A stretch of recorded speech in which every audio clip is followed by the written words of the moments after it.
It was the morning commuters had dreaded, with the capital facing the worst disruption to its public transport since the general strike in 1926.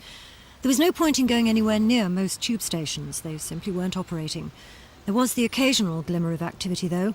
A total of 11 tube trains did run, 5 of them on the Victoria line between Victoria and Seven Sisters, and 6 on the Northern line between Euston and Edgware. Southern Region's suburban service had its worst day yet, as the overtime ban cut services by 12%. But most of London got to work even so. It was fine, it was perfect. The train was empty. But I can't get anywhere from here. The trains were packed, but apart from that, everything was fine. For some, the only hope was to thumb a lift. How you managed depended on where you live. Those 70 bus routes that had been contracted out to private operators were running as normal.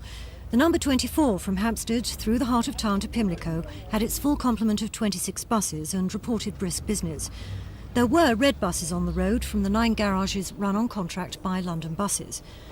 But of the garages involved in the dispute, only one broke ranks. That was Stockwell in South London, which operated a handful of buses on 3 routes.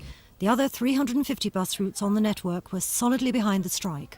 I'm only bringing it to the point of the passengers to see it. For us to do the job properly, we've got to be paid properly and we can give them a better service.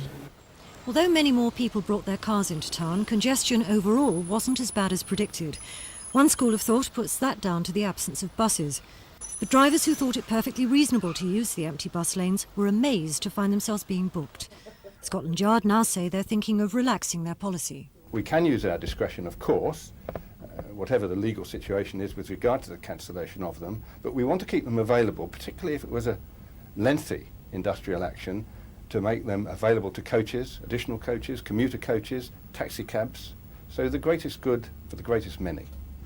And a great many opted for cabs. It was pretty good for taxi drivers who suddenly found it was Christmas. Pedal power came into its own for those who'd thought ahead. Otherwise, it was down to nifty footwork, which gave commuters plenty of time to plan just how they were going to get home this evening. Tricia Ingram's Thames News.